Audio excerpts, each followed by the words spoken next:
Dear students, this is Praveen Kumar Agarwal from Management Department. Welcomes you in my today's lecture of Managerial Economics. In today's lecture, we will continue our topic in relation to the equilibrium of perfectly competitive firm. जैसा कि previous lecture में हमने perfect competition के concept को, उसके different features को discuss किया था और उसके साथ साथ हम स्टडी कर रहे थे about the price output determination और equilibrium of perfectly competitive firm. यानी कि एक परफेक्टली कॉम्पिटिटिव फर्म के रेफरेंस में प्राइस आउटपुट को किस तरीके से डिटरमाइन किया जाता है, उसकी इक्विलिब्रियम पोजीशन को किस तरीके से डिटरमाइन किया जाता है, इसके रिलेशन में हम टॉपिक को स्टडी कर रहे थे। तो इसको मैंने दो पार्ट्स में डिवाइड किया था। The first one was the short run equilibrium and second one was the long run equilibrium. तो शॉर्ट रन इक्विलिब्रियम में मैंने तीन सिचुएशंस को कंसीडर किया था। The first one is some of the firms will be earning maximum profit, some of the firms will be incurring minimum losses and some of the firms will be earning only normal profits. तो इन conditions में मैंने आपसे first condition that is maximising profit की condition को discuss किया था, जहां मैंने आपको बताया था कि एवरेज रेवेन्यू एवरेज कॉस्ट से ज्यादा होता है और इस केस में किस तरीके से फर्म अपने मैक्सिमम प्रॉफिट को अर्न करती है। अब हम आज के लेक्चर में डिस्कस करेंगे about the second situation that is minimising losses. So here you are given with the second situation that is minimizing losses. ये केस कब एराइज होगा? जब फर्म का एवरेज रेवेन्यू उसके एवरेज कॉस्ट से कम होगा, यानी कि उसकी जो पर यूनिट कॉस्ट है वो ज्यादा है और जो उसका पर यूनिट रेवेन्यू है वो कम है। तब क्या सिचुएशन क्रिएट होगी? लॉस की सिचुएशन क्रिएट होगी, क्योंकि प्रॉफिट पर यूनिट का फॉर्मूला क्या होता है? Average revenue minus average cost. और अगर एवरेज रेवेन्यू ज्यादा है एवरेज कॉस्ट ज्यादा है तब तो प्रॉफिट सिचुएशन हो गई। लेकिन अगर एवरेज रेवेन्यू कम हो गया एवरेज कॉस्ट से तो ये लूजिंग सिचुएशन क्रिएट हो जाती है। ठीक है, इसको हम एक प्रॉपर डायग्राम के हेल्प से प्रॉपरली रिप्रेजेंट कर सकते हैं, जैसा कि आपको ये डायग्राम में दे रखा है।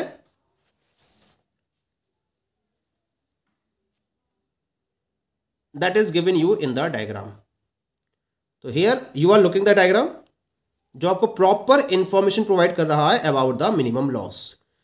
कैसे ये आपको प्रॉपर इंफॉर्मेशन प्रोवाइड कर रहा है, इसको हम समझ लेते हैं in the graph.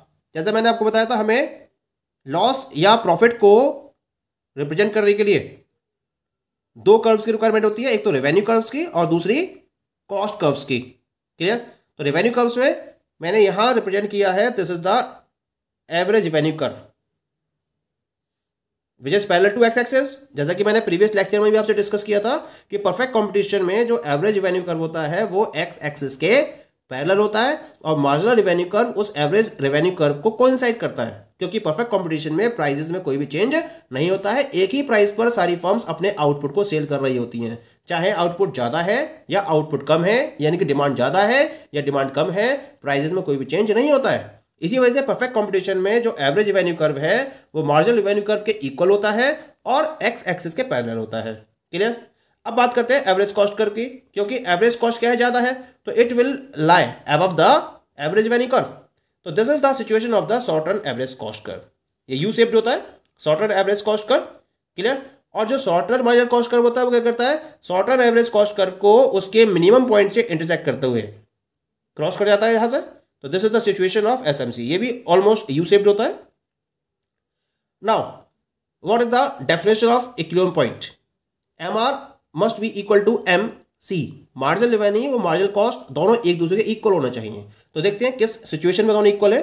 This is the SMC curve, this is the MR curve, both are equal at this point E. E point पे दोनों इक्वल है, इंटरसेक्ट कर रहे हैं एक दूसरे को। तो इस ई पॉइंट के रेफरेंस में हमने एक परपेंडिकुलर ड्रॉ किया। ये ई पॉइंट क्या कहलाएगा? ये इक्विलिब्रियम पॉइंट कहलाएगा। इस पर्टिकुलर फर्म का ये इक्विलिब्रियम पॉइंट कहलाएगा। इसके पैरेलल मैंने प्राइस तो वही रहेंगे ओपी, इसको मैंने ऊपर तक बढ़ाया तो ये एवरेज कॉस्ट कर्व को C1 पॉइंट पर इंटरसेक्ट कर रहा है, टच कर रहा है। इस C1 का करस्पॉन्डिंग मैंने बाई एक्सिस पर एक परपेंडिकुलर बनाया तो ये पॉइंट आ गया C। यहाँ जो C1Q है वो क्या शो करेगा? एवरेज कॉस्ट को। और ये किसके बराबर होगा? ये OC के बराबर होगा। ई क्यू क्या शो करेगा, एवरेज रिवेन्यू को, क्योंकि ये एवरेज रिवेन्यू कर्व के अकॉर्डिंग है, और ये किसके बराबर होगा, ओपी के बराबर। तो यहाँ देखिए in the theory average revenue is equal to A R, यानी शॉर्ट फॉर्म होगा इसकी, एंड ए आर किसके बराबर है, ई क्यू के, ये बराबर है किसके, ओपी के। एवरेज कॉस्ट C1Q और ये किसके बराबर है, ओसी के, यानी कि ओपी हो गया एवरेज रिवेन्यू और ओसी हो गई एवरेज कॉस्ट। ज़्यादा दिखाई दे रही है दोनों एक दूसरे से, इसका मतलब जो डिफरेंस होगा इनका वो क्या शो करेगा, लॉस पर यूनिट को। तो लॉस पर यूनिट कितना हो जाएगा, AC minus A R, AC कितना है OC, and A R is equal to OP, OC minus OP, और ओसी माइनस ओपी किसके बराबर रहेगा, पीसी के बराबर रहेगा। This PC will represent loss per unit. अब मुझे टोटल लॉस निकालना है, तो इसके लिए क्या करना पड़ेगा, मुझे इक्विलिब्रियम आउटपुट देखना है कितना होगा, OQ, ये क्या शो करेगा, इक्विलिब्रियम आउटपुट को शो करेगा, और ये किसके बराबर होगा, ये PE के बराबर होगा डायग्राम के अकॉर्डिंग। तो टोटल मिनिमम लॉस कितना होगा, जब हम लॉस पर यूनिट को इक्विलिब्रियम आउटपुट से मल्टीप्लाई कर देंगे तो टोटल मिनिमम लॉस निकल कर आ जाएगा। लॉस पर यूनिट हमारी कैलकुलेशन के अकॉर्डिंग कितना है, PC, और इक्विलिब्रियम आउटपुट कितना है, PE, PC इंटू PE। देखिए यहाँ पर डायग्राम में PC इंटू PE, ये क्या हो गया, रेक्टेंगुलर एरिया PCC1E है बराबर। दिस रेक्टेंगुलर एरिया PCC1E ये क्या शो करेगा, this will represent the minimum loss. Point clear हो गया। तो इस तरीके से हम एक फर्म के रेफरेंस में मिनिमम लॉस की सिचुएशन को रिप्रेजेंट कर सकते हैं। Point clear. Now we will discuss about the third situation of short run equilibrium. और ये थर्ड सिचुएशन क्या है, it is in reference of the earning normal profits only, यानी कि जब फर्म केवल और केवल नॉर्मल प्रॉफिट को अर्न कर रही होगी। ये कब पॉसिबल होगा, when this situation will be possible. इसके लिए देखिए this is given to you earning normal profits only. ये कब है, जब एवरेज रेवेन्यू एवरेज कॉस्ट के इक्वल है। क्लियर। तो यह क्या होता है, जब आप फर्म अपना एवरेज रेवेन्यू डिसाइड करती है तो इसके अंदर एक नॉमिनल प्रॉफिट को ऐड कर दिया जाता है जो बिजनेस की एक्टिविटीज को कैरी करने के लिए जरूरी होता है। तो ऑटोमेटिकली यहां पर फर्म क्या करती है, उस पर्टिकुलर एडेड प्रॉफिट के बेसिस पर अपनी रेगुलर एक्टिविटीज को रन करती रहती है। तो इस प्रॉफिट को हम नॉर्मल प्रॉफिट का नाम देते हैं। तो हम यहाँ उस सिचुएशन को स्टडी करेंगे जब फर्म केवल और केवल नॉर्मल प्रॉफिट को अर्न कर रही होगी। इसको हम कैसे रिप्रेजेंट कर सकते हैं, as you are looking in the diagram. ये डायग्राम आप देख रहे हैं, इस डायग्राम में मैंने क्या जो करा है, that is the price, fix price है, और इसके करेस्पॉन्डिंग आपका एवरेज रेवेन्यू कर्व और मार्जिनल रेवेन्यू कर्व दोनों कोइंसाइड करेंगे। जैसा कि मैंने डिस्कस किया था, प्राइस कांस्टेंट रहते हैं, इसी वजह से एवरेज रेवेन्यू और मार्जिनल रेवेन्यू कर्व दोनों एक्स एक्सिस के पैरेलल होते हैं। क्योंकि एवरेज रेवेन्यू और एवरेज कॉस्ट दोनों बराबर है, तो इसका मतलब जो एवरेज कॉस्ट कर्व है वो एवरेज रेवेन्यू कर्व को टच करेगा, या हम कह सकते हैं average revenue curve is tangent to the average cost curve. Clear.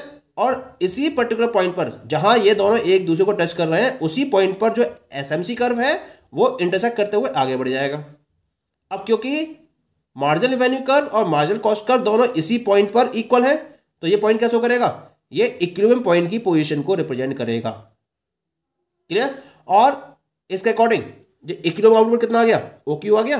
तो इस OQ आउटपुट पर EQ क्या शो कर रहा है, एवरेज रेवेन्यू को शो कर रहा है, और यही EQ किसको शो कर रहा है, एवरेज कॉस्ट को शो कर रहा है। क्या मतलब हुआ इसका, प्राइस और average revenue of the firm is equal to its average cost. Average revenue that is equal to EQ and this is equal to OP. Average cost this is equal to EQ and this is also equal to OP. इसका मतलब average revenue is equal to average cost is equal to OP and this is equal to price per unit.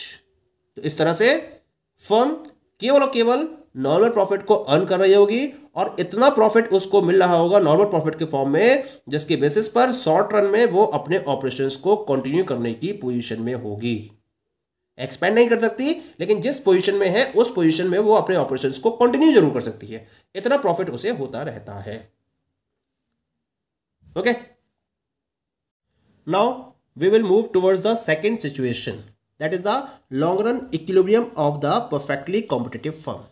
Long run का मतलब क्या होता है, long run का मतलब उस पर्टिकुलर पीरियड से है जिसमें कोई भी पर्टिकुलर प्लांट अपने प्लांट के साइज को चेंज कर सकता है according to the demand in the market.